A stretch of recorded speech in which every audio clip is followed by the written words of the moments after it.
Shalom, selamat pagi.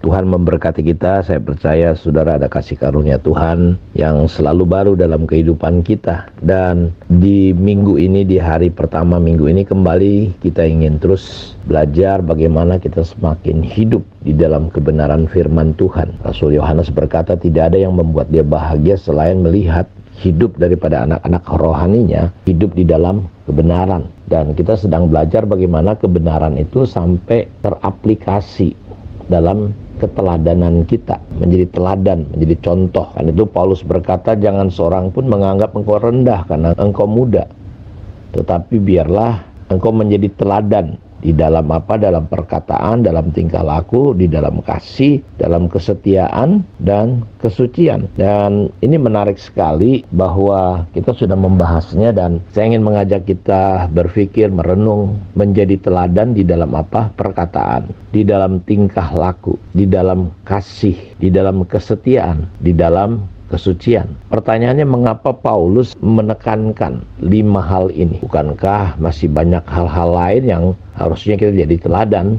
Kenapa Paulus berkata menekankan 5 hal ini kepada Timotius sebagai anak didiknya? Kenapa 5 hal ini perlu kita menjadi teladan? Apakah dalam 5 hal ini yang Paulus lihat bahwa sebagai orang percaya, sebagai pelayan Tuhan, banyak orang lemah dalam 5 hal ini? Di dalam perkataan, dalam tingkah laku, dalam kasih, dalam kesetiaan, dalam kesucian. Sehingga 5 hal ini yang membutuhkan teladan. Dan kalau kita renungkan, memang banyak orang percaya, orang Kristen yang lemah, belum jadi berkat dalam perkataan, belum jadi berkat dalam tingkah lakunya, belum jadi berkat di dalam kasihnya. Karena sekali lagi, dunia nggak cukup kata-kata, dunia membutuhkan keteladanan. Dunia butuh melihat apa sih arti setia. Banyak orang sudah disumpah, istilah saya disumpah, berkomitmen dalam janji pernikahannya untuk setia sampai mati. Dan itu sebabnya gereja tidak kuat. Kenapa? Karena gereja itu tidak memahami bahwa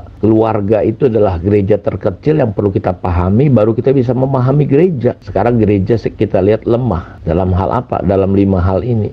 Karena itu Paulus menekankan bahwa ini butuh keteladanan. Kenapa orang percaya, orang Kristen perlu menjadi teladan dalam hal ini? Dan pertanyaan berikutnya, mengapa kita tidak bisa menjadi teladan dalam 5 hal yang ditekankan Paulus ini? Saudara nanti bisa diskusi ya, apa yang menjadi penghalang, yang menghalangi saudara dan saya untuk bisa jadi teladan di dalam perkataan, tingkah laku, di dalam kasih, di dalam kesucian, di dalam kesetiaan. Apa yang menjadi penghalang? Menurut saudara sendiri, apakah yang penghalang terbesarnya nih, sehingga kita terkadang tidak bisa menjadi teladan dalam hal-hal seperti itu? Saudara bisa bertanya, merenung, apa penghalang terbesar saudara sendiri untuk bisa jadi teladan, bertumbuh dalam hal itu.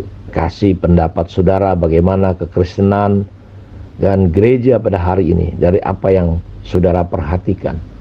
Sehingga saya dalam Sabtu ini mungkin banyak bertanya kepada saudara. Dan akhirnya disitulah Paulus menutup, mengajar untuk selalu bertekun dalam pembacaan firman Tuhan. Dalam 2 Timotius pasal 3 ayat 16-17, segala tulisan yang diilhamkan Allah memang bermanfaat untuk mengajar, untuk menyatakan kesalahan, untuk memperbaiki kelakuan, dan untuk mendidik orang dalam kebenaran. Dengan demikian, tiap-tiap manusia kepunyaan Allah diperlengkapi untuk setiap perbuatan baik. Jadi di ujung daripada ayat yang kita baca tentang keteladanan, Paulus mengajarkan supaya Timotius bertekun. Dan saya menemukan bahwa disinilah kuncinya sebenarnya. Apa yang menjadi penghalang kita bertumbuh dalam keteladanan? Seringkali kita tidak hidup dalam kebenaran. Karena itu Paulus berkata, biarlah kita bertekun. Kenapa kita perlu bertekun dalam pembacaan firman? Karena firman Tuhanlah yang mampu, berfungsi, bermanfaat untuk mengajar, untuk menyatakan kesalahan, untuk mendidik orang dalam kebenaran.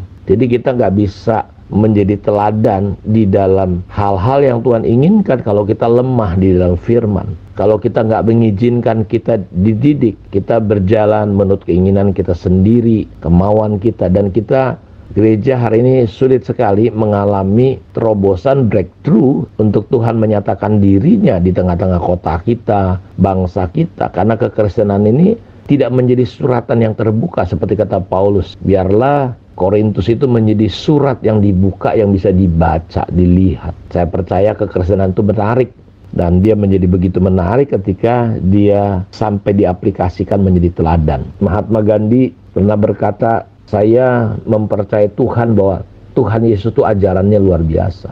Tapi dia tidak bisa mengikuti akhirnya percaya Tuhan. Kenapa? Melihat orang-orang Kristen yang pada waktu itu rasis. Ketika dia mau ke gereja, dia dihalangin di pintu karena dia bukan orang kulit putih. Dan kita melihat satu contoh di sini. Dia diusir, tidak diizinkan masuk karena orang-orang Kristen pada waktu itu, di zaman itu, penerima tamunya menolak. Karena itu saya nggak setuju kalau gereja rasis, gereja hanya membangun suku. Nah, beda saksian Billy Graham ketika dia datang mau ke gereja, sudah penuh, tidak dapat tempat. Tapi ada satu penerima tamu berusaha menolong dia untuk bisa duduk. Dan dia menerima sebuah kesan kasih yang ditaruhkan hanya lewat oleh penerima tamu. Dia melihat Tuhan di situ. Beda dengan kejadian Mahatma Gandhi. Dan itu yang mengubah hidup Billy Graham menjadi seorang penginjil yang hebat dan luar biasa dipakai Tuhan di zamannya. Dia adalah penasehat presiden. Saudara, apa yang membuat dia tertarik dengan Tuhan? Karena melihat sebuah gambar Kristus, teladan yang ditunjukkan oleh seorang penerima tamu. Dan mari kita berlomba-lomba hari ini, bukan hanya menjadi pembicara seperti yang kita lihat. Terkadang saya melihat kekristenan hari ini membingungkan, ya kasihan banyak orang bingung. Sepertinya kita lari daripada esensi kekristenan. Kita lebih banyak kepada aksesoris. Kita pintar melayani, pintar sepertinya pertunjukan kayak show begitu ya, karena ini zamannya multimedia. Tapi saya ingin ajak kita lewat satu untuk kita tetap menjadi orang Kristen yang autentik, menjadi orang Kristen yang esensi, bahwa kekristenan itu bicara tentang kebenaran. Dan disinilah penekanan Paulus, biarlah Timotius menjadi teladan. Karena itu dia perlu bertekun dalam kitab suci. Karena kitab suci, firman Tuhan yang dihidupi itu mampu menegur, mengajar, membawa mereka sampai menjadi pribadi kepunyaan Allah, diperlengkapi untuk perbuatan baik. Pertanyaan saya adalah, apakah saudara masih mau diperlengkapi oleh firman? Apakah saudara hanya jadi orang Kristen yang ya sekedar, tapi banyak luka dalam hidup kita? Hati kita tidak tinggal firman, seperti Yohanes 15 ayat 7. Tinggallah di dalam aku dan firmanku tinggal dalam kamu. Apa yang tinggal di dalam hidup saudara? Ya, apa yang menetap? Apa yang berkuasa? Apakah ada ruang di hidup kita, ruang-ruang hati kita dipenuhi dengan firman? Ini perlu perenungan dan jawaban yang perlu dijawab dari pertanyaan ini. Kiranya Tuhan memberkati kita semua. Mari kita berdoa. Bapa, terima kasih Kau yang memberkati semua anak-anakmu dimanapun mereka berada. Ada kasih karunia, ada penyingkapan firman-Mu atas hidup mereka ya Tuhan. Biarlah kami berlomba-lomba fokus untuk membangun diri kami di atas dasar iman yang paling kudus. Terpujilah Engkau Tuhan. Di dalam nama Yesus Kristus kami berdoa. Amin. Tuhan memberkati kita semua. Shalom.